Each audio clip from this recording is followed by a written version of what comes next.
Bem-vindo ao Quadrinho ao Quadrado, neste programa A Filha do Homem, de Frazão, Azeitona e Santos.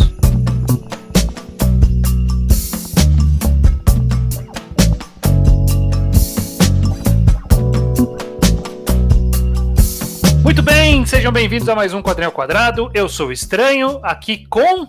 o judeu ateu, como sempre, Estranho. Como sempre, para falarmos sobre quadrinhos nacionais. Uma vez por mês aqui nos reunimos para falar exclusivamente de produções brasileiras de quadrinhos. E desta vez a gente vai falar do quadrinho A Filha do Homem, conforme foi dito na abertura, pelos autores Frazão, Azeitona, Santos, lançado pela editora Mino. Se você não conhece o quadrinho, se você nunca leu, você pode ouvir esse podcast. Esse podcast é friendly para não leitores. Amigável. Amigável para não leitores.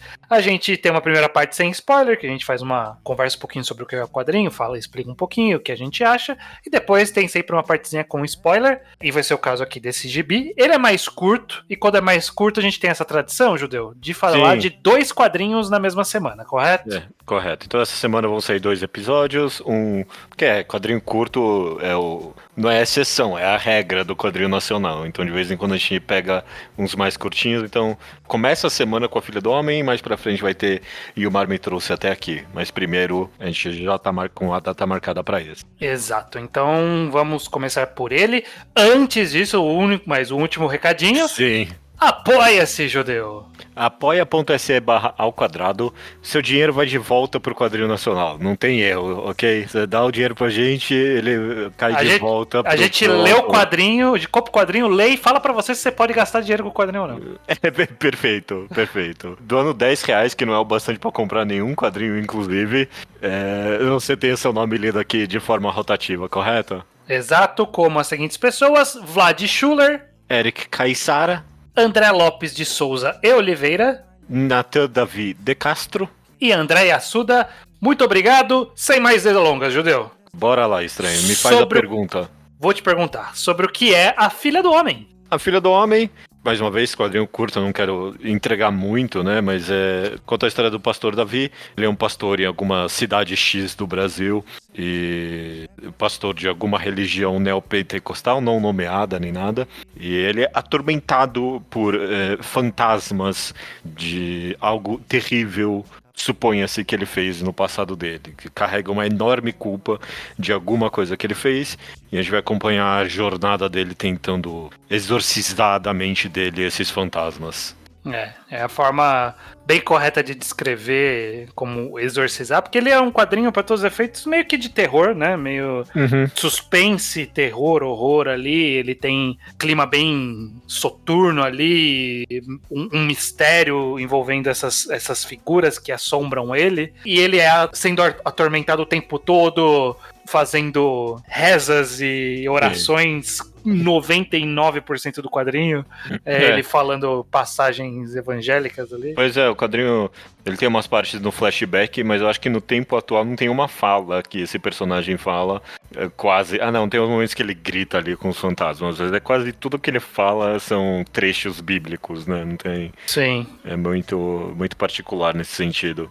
Eu queria começar, Estranho, eu tava pensando aqui, quando eu terminei de ler esse quadrinho, que a gente não é nenhum profissional em leitor de quadrinhos. 1 ou 2 por mês é muito pouco. Mas ao longo da história, qual é? A gente tem uma boa quantidade aqui e aos poucos a gente vai identificando alguns trejeitos do quadrinho nacional, né?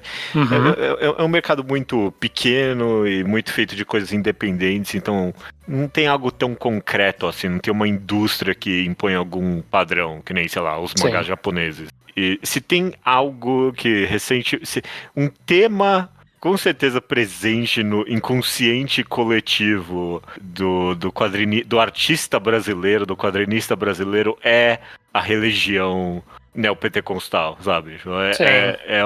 A evangelização do Brasil é algo que aparece... Se um dia tiver... alguém vai separar em períodos, que nem a gente separa literatura, sabe? Romanticismo, não sei o quê. Uma das categorias que vai ter esse período do quadrinho brasileiro, você vai ter que escrever ali na prova. Crítica à religião neopentecostal. Mas que vai ter ali, o aluno vai ter que aprender. O que faz todo sentido com a nossa realidade nacional, né? Um terço basicamente dos brasileiros é evangélico, e é um tipo de identificação que ela tem penetração em qualquer região, qualquer classe social, e embora manifestada de formas diferentes, né, tem formas e formas de ser evangélico, neopentecostal ali, a forma mais básica de se enxergar como essa representação de cultos, essa figura de pastor, isso é meio que predominante no país, essa é a bem da verdade. Todo mundo aqui, alguma construção próximo da sua casa, você um dia passou na frente e falou, uau, virou igreja. Virou igreja. Todo mundo já passou por isso. Então é a nossa realidade, e eu acho que faz sentido como um retrato da sociedade brasileira.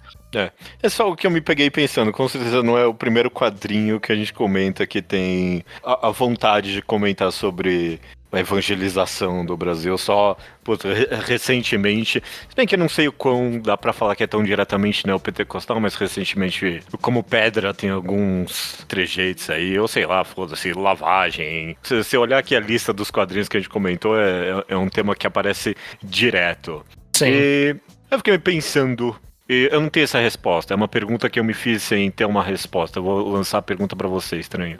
O quão diferente ou original ou interessante é a abordagem de A Filha do Homem pra esse tema tão comum do quadrinho nacional? Eu sinto que ele tem algo específico de transformar essa prática religiosa e todo o processo ali de exercitar a sua fé como essa coisa quase de horror, terror, desesperadora, que foi o que foi feito nessa história, né? O personagem principal aqui, que é o Davi, ele tá atormentado por esses fantasmas e tá num nível de desespero que pode de alguma forma refletir parte dos praticantes da religião, que são pessoas que de fato passam por situações que levam a elas a buscar esse conforto na religião, e no caso dele, nem é que ele busca o conforto na religião, né? Ele parece ser um pastor que eventualmente se convenceu daquilo que faz, mas tinha cara de aproveitador desde o começo, né? Esse é um, talvez, não sei se incomum, mas se eu fosse escrever essa história, eu provavelmente faria, tipo, não, ele é originalmente um crente, que eu teria contado a história de que, não, ele tinha crença no negócio, mas ele foi perturbado. A Filha do Homem não dá tantas camadas pra esse personagem, não. Ele é meio que, quanto mais você lê, mais você vai identificando ele como um vilão mesmo, né? Um homem sem redenção. E eu acho que por esse aspecto, né, por ter pego a figura do pastor e colocar nele o terror, né, eu acho que funcionou em algum nível. O que você achou da abordagem do quadrinho quanto à religião? Ele tem algumas obviedades. Sim. Eu não acho particularmente que o ponto final sendo feito é particular, tipo, não é uma perspectiva original, nem uma análise em muitas camadas sobre a religião neopentecostal, sobre ou religião no geral, sabe? Apesar de que ao longo da história teve sim alguns pontos sutis sendo feitos que eu apreciei bastante. O fato, no segundo ato pra frente, o personagem ser movido a fazer tudo que ele tá fazendo, basicamente em trechos bíblicos, é um ponto meio, quase, não sendo feito bem diretamente, é uma leitura minha de que eu entendi. Eu sempre penso, eu tô indo pra todo canto aqui, deixa eu refazer meu raciocínio.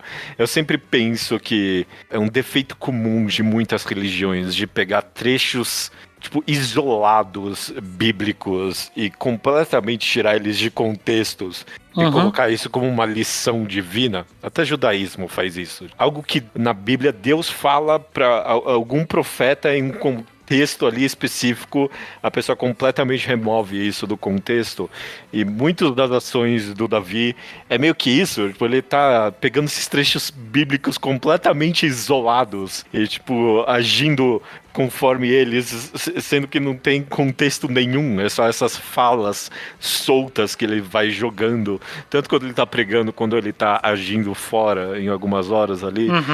Até as ações de redenção dele são movidas por essa distorção completa de trechos bíblicos. Eu achei uma boa abordagem do quadrinho isso. Uhum. E tem essa pegada interessante de que a impressão que dá é que as decisões e as ações que ele toma não são pelos trechos, e sim que ele usa os trechos para justificar o que tá fazendo, né?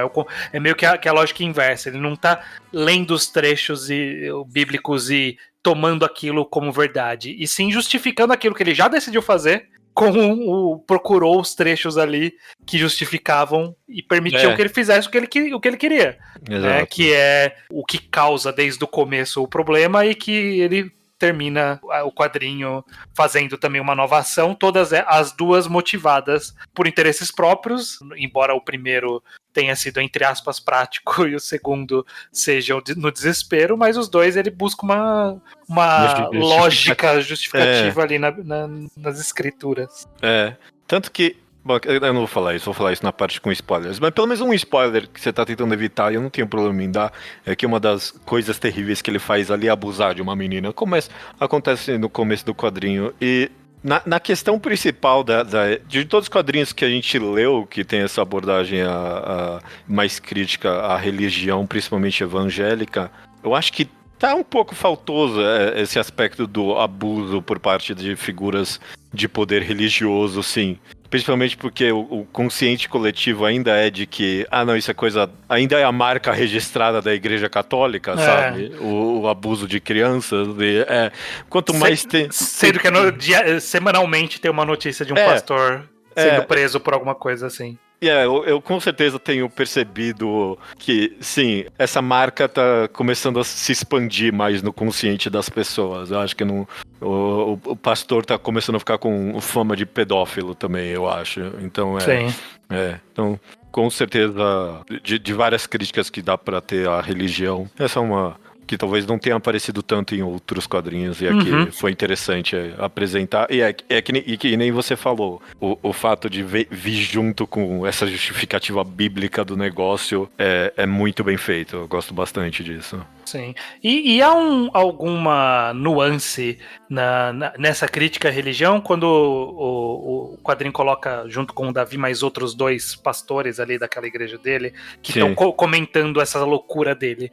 E deixa bem posicionado um pastor que está claramente ali pelo dinheiro, e uma pastora que aparentemente realmente acredita em tudo aquilo e tá preocupada com a religião e com a igreja ali deles ali, né, o culto. Tá vindo cada vez menos pessoas pro culto do pastor Davi. Um deles tá preocupado porque tá ganhando menos dinheiro, e a outra porque a religião, ele quer evangelizar mais pessoas. Então eu acho que o quadrinho ainda tem alguns se salvam. Você colocaria assim, porque agora que você comentou, estranho, as três figuras que são os três centrais da religião, eles meio que representam cada um algum desejo pela religião organizada. Tipo, o Davi, ele quer o poder, né? Ele quer a fama. E esse outro pastor quer a ganância. E meio que essa última fica um pouquinho vago, mas eu enxergo o proselitismo nela. Tipo, a expansão. Sim, também. Sabe? Tipo, meio que independente de seja lá o que for, sabe? Pode ser alguma intenção de boa fé, pode ser qualquer outra coisa, mas, tipo, a expansão da religião, que todos sejam aquilo. É assim que eu enxergo essa personagem. Ainda há isso, sim. Porque tipo, ela torna... Tanto faz, que seja por dinheiro, que seja por mentiras, que seja lá o que for, mas não, tem que vir mais gente pro rebanho, quanto mais melhor.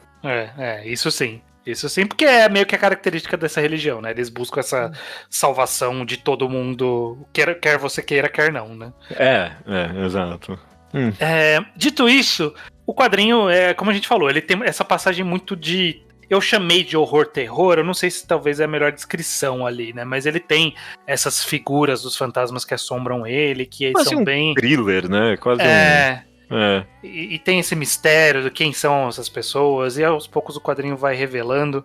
O que você achou desse aspecto específico de tornar esses fantasmas religiosos, a culpa não cristã nesse caso, né? A culpa evangélica como uma... Cristã, tá certo. Como o motivador do terror da história. O que você achou disso? A forma como você colocou, eu gosto. Eu gosto dessas aparições sobrenaturais. E tem até um quê meio vingança pagã, quase, né? Nesses personagens, né? Eu não quero dar spoiler. Bom, é difícil comentar isso sem dar spoiler. Mas tem algo divino nesses personagens, né? Que viram essas aparições que tá dando a vingança deles. Eu fiquei vissurado no começo do quadrinho, logo no começo aparece esse urubu que pousa ali. Acho que é um urubu, eu não sei, é um pássaro ali. Parece um urubu. Muito bem desenhado, inclusive, né? Essas partes aí do terror, do sobrenatural, são as mais visualmente instigantes do quadrinho. Sim, sim. Como, sei lá, como um terror ou um horror, alguma coisa assim. É muito difícil em quadrinho, né? A gente já comenta disso várias vezes na história desse podcast, o quão difícil fazer terror e horror em quadrinhos. Eu não achei que foi particularmente bem sucedido aqui. Em nenhum momento eu fiquei... Nossa, que impressionado, né? Ou alguma sensação de medo ou de asco, qualquer coisa com essas imagens. São só, tipo, ok, bem desenhado e tal. E, metaforicamente é interessante, mas em termos de narrativa eu não acho particularmente muito bem sucedido, não. Eu acho que funciona visualmente, no sentido de justamente ter esse impacto. São páginas visualmente muito marcantes, né? A figura, quando eu lembrar desse quadrinho, eu vou lembrar dessa figura, desse fantasma assombrando ele, flutuando atrás dele o tempo todo, surgindo como visões. Então, funciona. Não senti em nenhum momento apreensão nem nada, porque talvez pela própria narrativa da história não é nem essa a intenção. Porque a gente tá vendo esse cara que é uma péssima pessoa sofrendo, então meio que é isso aí, tem que sofrer mesmo pelo que você fez, né? Então, meio que essas cenas não causam necessariamente aversão, porque é meio que uma punição pra essa figura. E eu acho que funciona nesse sentido. Eu concordo. Eu gostaria quase que... Só em termos narrativos aqui, eu tô sendo um pouquinho doutor dessa história aqui, eu tô querendo arrumar o enredo, quem sou eu aqui. Mas eu acho que eu gostaria que ele tivesse segurado ou dado um twist um pouquinho maior pro o quão terrível foram as ações do personagem. Porque, obviamente, desde o começo da história, você sabe, esse cara fez alguma coisa muito errada. Esse cara é um vilão. E tem um momentinho ali que, tipo, foi revelado tudo que ele fez de errado, e aí, não, mas calma aí, ele fez algo de mais errado, por isso que você tem que odiar esse cara. Eu queria que esse twist fosse maior, entendeu? Eu queria que a gente tivesse entendido o quão vilão esse cara é, e tivesse vindo um peso muito maior logo em seguida. É porque foi meio que previsível, né? Conforme a narrativa da história, você olha e fala, o que ele fez? Ele fez isso? Aí eu, tá, beleza, é o que eu tinha pensado mesmo. E não é meio que, é só isso. Não, é exatamente o que eu tava esperando dele. Então, como não há essa surpresa, acaba parecendo que é menos impactante do que porque é impactante, mas como a narrativa tava caminhando para aquilo, o impacto foi diluído ao longo da história. Tava bem adivinhável, entre aspas, o que tava por vir ali. Tem um twist a mais que a gente vai falar na parte com spoilers, que honestamente eu não entendi muito bem o propósito. A gente já discute sobre isso. Eu também não entendi muito bem.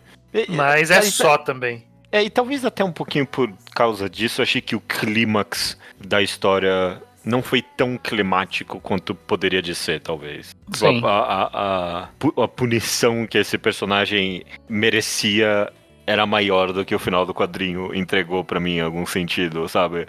Eu fiquei um pouquinho broxado, eu queria algo um pouquinho mais jogos mortais acontecendo com ele, sabe? Eu queria a fúria divina caindo em cima do personagem. E não é muito bem o que acontece. É discutível, talvez dá pra dizer, tem algum simbolismo aí. Isso pode só entregar mais um sadismo religioso meu do que qualquer outra coisa. A culpa não é do quadrinho, não. Não, e talvez o próprio quadrinho esteja fazendo um ponto sobre isso.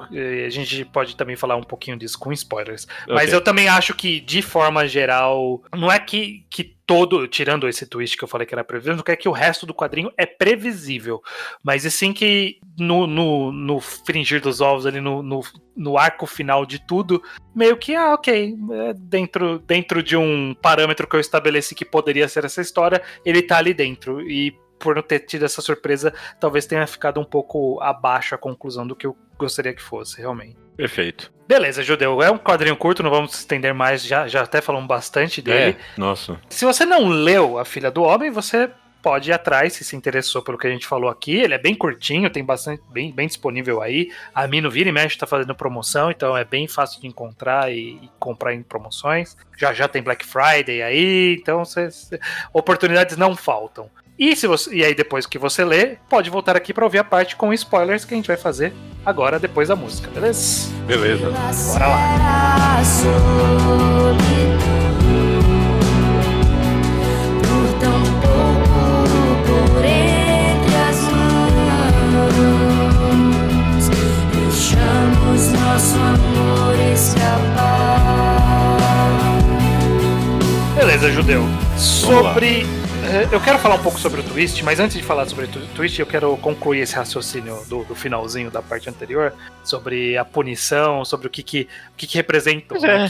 Que o ato dele, no final, a punição dele foi auto-infligida. Sim. Né? Era tudo uma culpa própria. Né? Mesmo que a gente possa argumentar da possibilidade de fato ter um fantasma perseguindo ele e o amaldiçoando e deixando ele, obrigando meio que ele, causando uma loucura além do esperado de forma sobrenatural, eu acho que a leitura mais simples é que foi só uma loucura própria mesmo, né? Uma mistura de culpa com a própria criação religiosa dele e de... Uma euforia ali, e no ato de enxergar, de refletir sobre sua própria culpa, ele transformar isso em figuras de demônios, que é algo clássico das religiões neopentecostais, né? De eu não entendo o que está acontecendo, então obviamente há um demônio me assombrando, se eu tenho um sentimento ruim, é uma força maligna que tá me impelindo, e nesse caso ele toma as decisões e conclui meio que sozinho, é isso, né? Ele decidiu que ia pôr fogo, ele pôs fogo, ele se matou, e é isso. Apesar de ter criticado, a parte que eu critiquei é só que ele se matando ali, metendo a cabeça na Bíblia, eu queria que ele tivesse sofrido mais, é só nesse sentido. Sim. Nesse sentido foi leve até, né? Foi leve, mas eu gostei da página final, tirando o epílogo, que inclusive...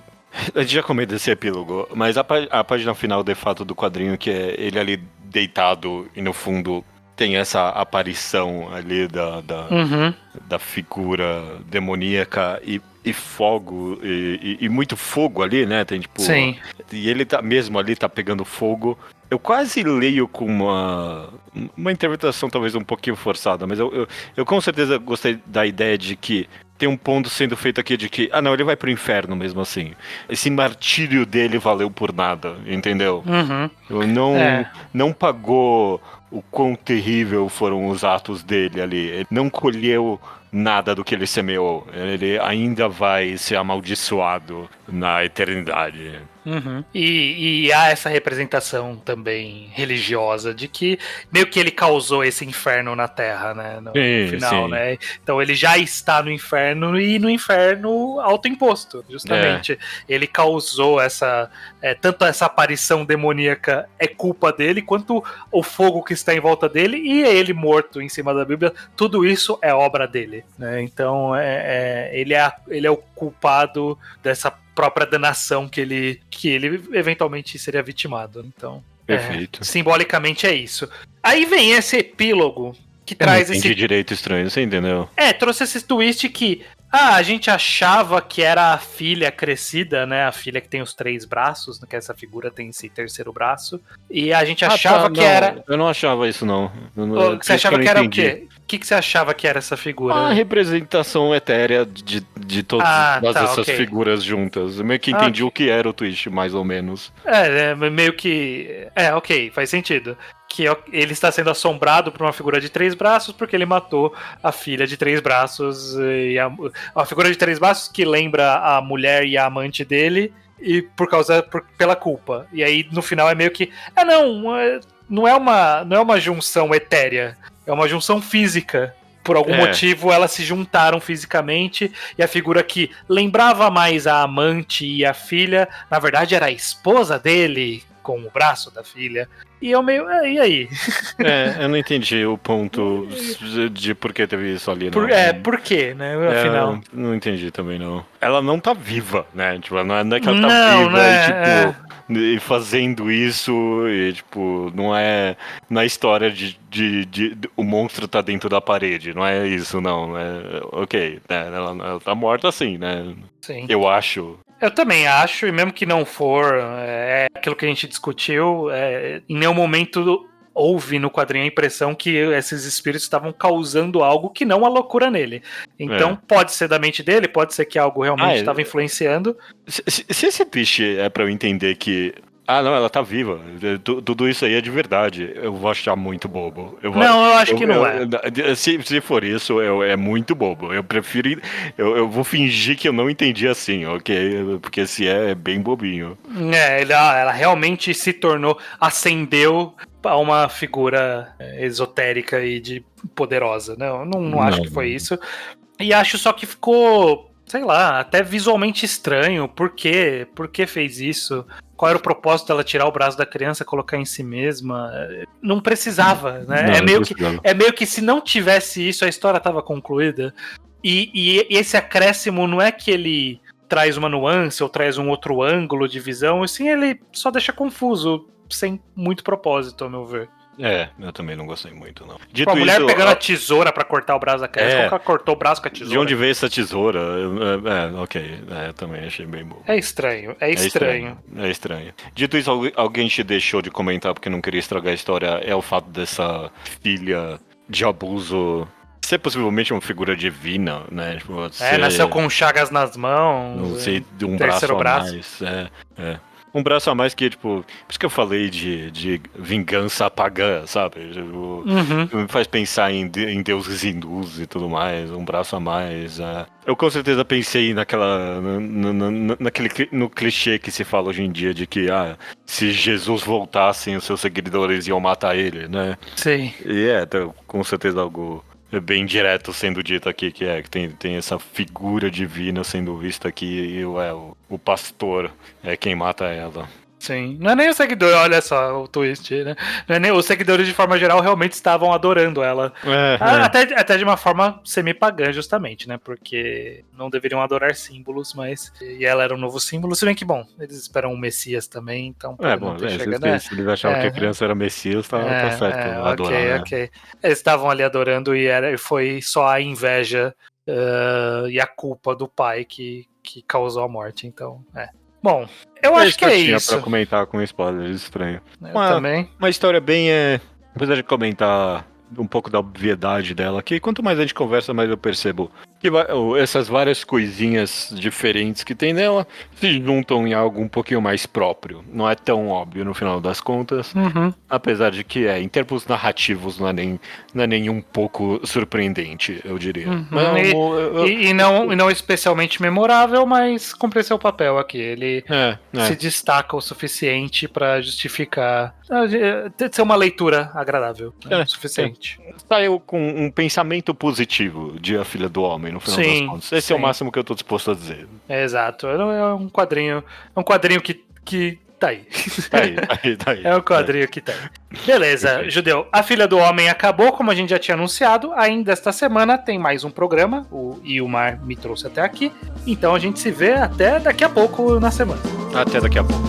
Beleza.